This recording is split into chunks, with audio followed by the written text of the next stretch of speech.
Hi guys, I'm going to go ahead and read the next chapter, which is The Golden Hoard. I sat on my bed surrounded by books. I stacked them by size, then stacked them alphabetically. Then I stacked them by books I'd read and books I hadn't read. I loved the weight of them, the feel of them, especially the hardback books with the clear plastic coating that crinkled and crackled as you opened the book. Some of them were old, older even than I was. Some of them were brand new. All of them had been banned. It was a treasure trove, these stacks, and suddenly I had the idea that I was Smog, the dragon, sitting on my piles of gold and jewels, and I would do anything to keep that hobbit and those dwarves from taking them back. How had I not seen books as treasures before? I loved books. I couldn't imagine living without them, but I had never seen each book as such a valuable thing before. Even the books I wasn't interested in reading were like gold. It didn't matter what was inside. One man's junk was another man's treasure, as my grandmother said. The same thing was true with books. One person's Captain Underpants was another person's from the mix-up files of Mrs. Basil Frankweiler. I didn't have time to sit around thinking about it for too long, though. The house was quiet, beautifully, unbelievably quiet, but it wouldn't last. Mom was in the kitchen on her laptop, Angelina was at Gymboree running around like a racehorse, and Alexis was at ballet. In an hour, Dad would bring them home, and it would be chaos again. Even the dogs were quiet, curled up and sacked up on Alexis's bed. For the next few minutes, my world was all mine, and I had work to do. Work I didn't want anyone else to see me doing. Some of the books were new enough that they needed card slots pasted into the back. Some of them already had envelopes, and all I had to do was take out the old Shelbourne Elementary Library due date card and replace it with one of mine. The old cards were fun to look at. I loved the typewriter font at the top, listing the titles and author, and the long list of scribbled signatures with red due date stamped beside them. Sometimes you'd see the same name over and over again. I imagine what the card from the mixed up files of Mrs. Basil Frankweiler would look like if they still checked books out like this today. My name would be in every slot and onto the back by now. One girl had checked out Harriet the Spy 3 times. I saw her name again on the Matilda card.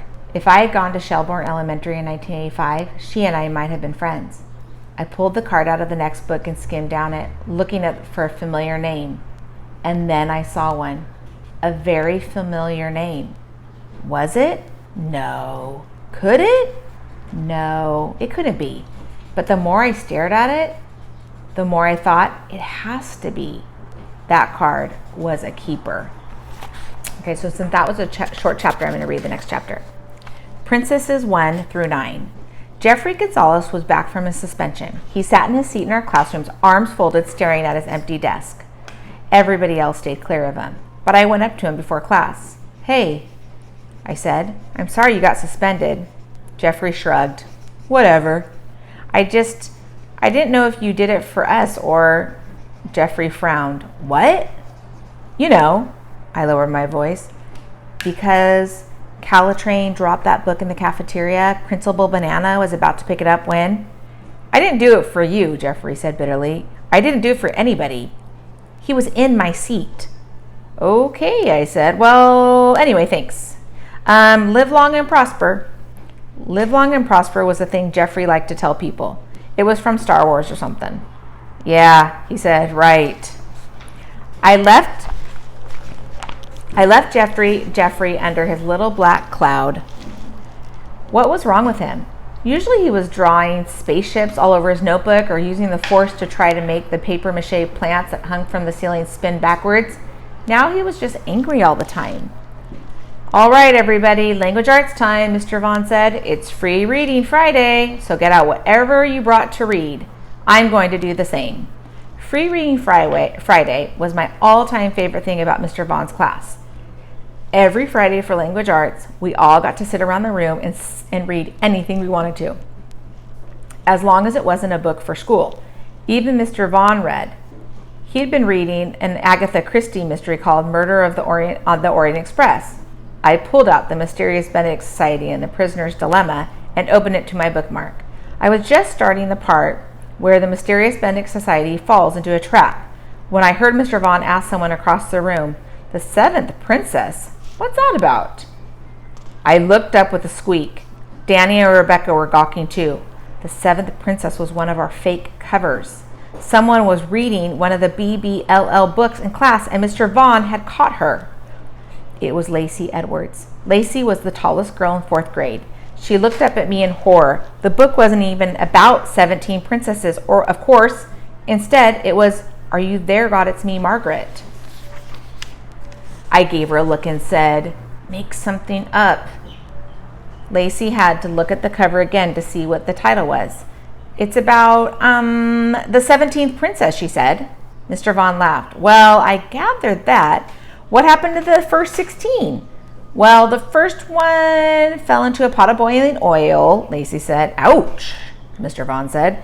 "The second one ate a poisoned apple." "Always a classic," Mr. Vaughn said. "The third one, she got sat on by a giant." Some of the kids around Lacey laughed. People were starting to pay attention to her. "The fourth one turned into a werewolf. The fifth one was eaten by a giant shark. The sixth one choked on her own snot." "Ooh," the class said, half laughing, half gagging. I sucked on a braid. "Why in the world did we have to make it 17 princesses?" "The 7th princess got kicked in the face with a soccer ball," Lacey said. She was really getting into it now. "The 8th princess, she stuck her tongue in an electrical socket." The other kids cheered for that one. Mr. Vaughn looked around at them, amused and concerned at the same time. "The 9th princess accidentally sat on her crown," Lacey said. "The 10th princess, all right, Mr. Vaughn said. "I'm afraid if we go all the way to 17, language arts will be over before anyone's done any reading." He shook his head. "That's a strange book you've got there, but it sounds fun." Mr. Vaughn left Lacey's desk to go sit in the big chair at the front of the room and to read his book, and I breathed a huge sigh of relief. I saw Danny and Rebecca do the same thing. That had been a close one. I guess we should be lucky the cover hadn't been "Smell My Finger." I was about to go back to my book when I saw one other person looking across the room at me. Trey McBride. He glanced over at Lacey, then back to me, then disappeared behind an Amulet graphic novel. All right, guys. I'll read again and post another book on Friday. Hope you guys had a good day. Bye.